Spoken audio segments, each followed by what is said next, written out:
now we have written all the validators and combined them. Now is the task to write the unit test cases. All right, so first and foremost thing to write unit test cases is we don't intend to use any mockit or anything like that, right? So we just want to write code something like this, right? At inject and private transaction request validator, and test can be written something like this. Public void, let's say test null transaction. All right, like this. And transaction request validator dot validate transaction. Let's say the transaction itself is null. Okay, so transaction equal to null. So this should say that it validation failed, right? So you can say something like this: expected is equal to request validation exception dot class. All right, so that's about it, right? So what should really happen? It should inject it, right? But it will not, because we are not doing any. So we are in test context right now, src test java, not in main context. So dependency injection of src main java will not work in test. Okay, so let us see what really happens. Run sj unit test. Okay, so but was null pointer exception. All right, so we know that this thing was null.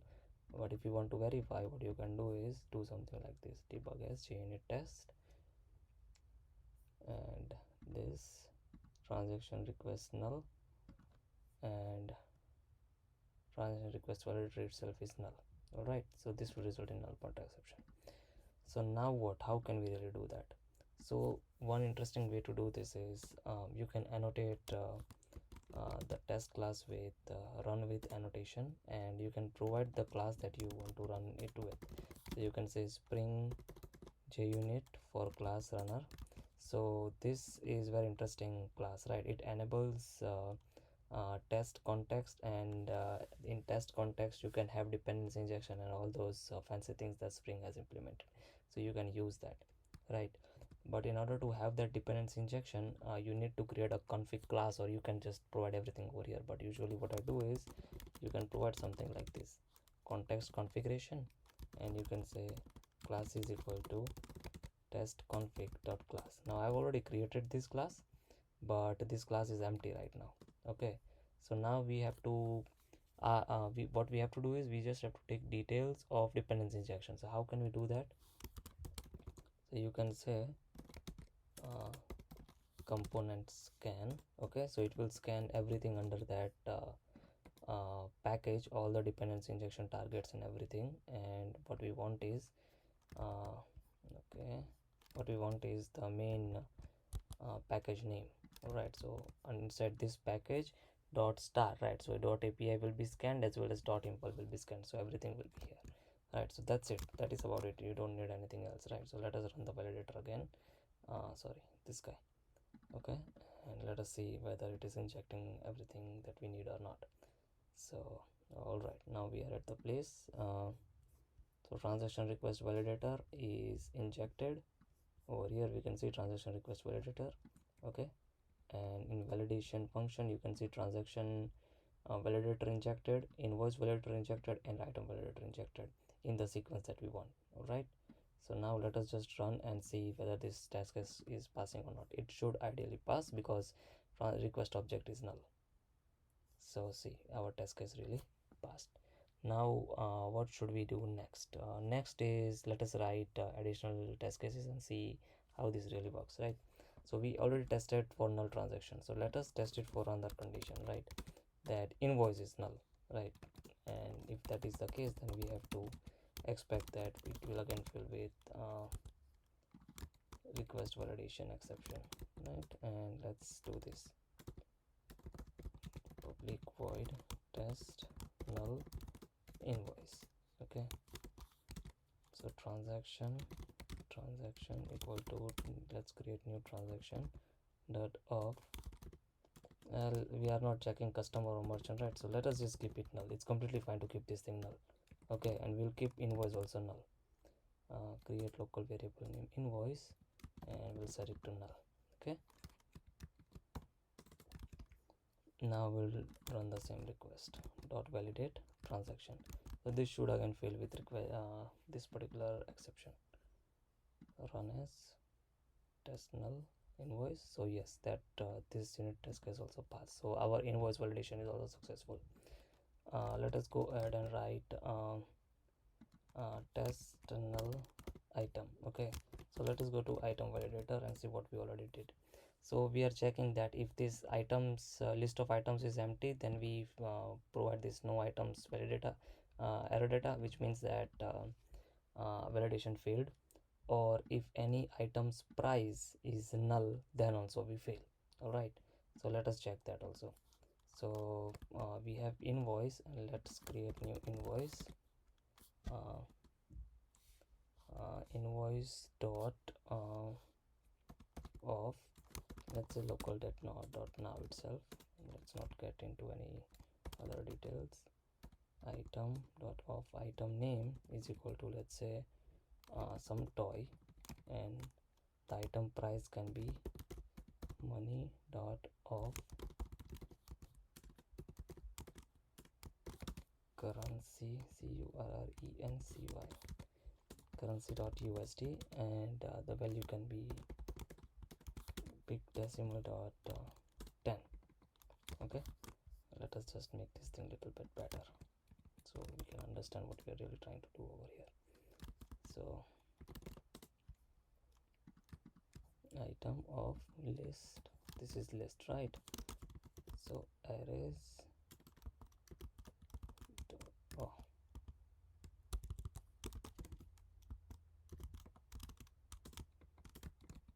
as list. Okay, so we are accepting a list. Now what? Create method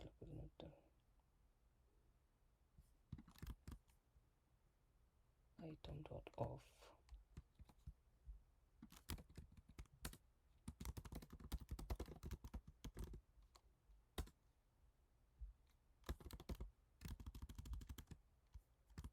Alright, so we have item, and this should not fail. This should ideally just go through, right? Because we are providing the price of the item, right? So let us go ahead and do that. Run as unit test case. So this should also pass. Alright, now let us check an item class and see if there is a way we can provide this price as null. So yes, we are not checking anything in constructor, right? So let us try to provide this as null and see whether it is failing or not. So it should ideally fail if we provide item price as null. Okay, so let us say expected test valid item test item price null, right? So this, you can say this was null. Okay, so let us run this thing. So okay, our test case failed. What we were expecting but was null pointer exception, so there is something wrong with our code somewhere, right? So let us try to figure out this issue. Optional dot of require non null. Okay, so where did it came from?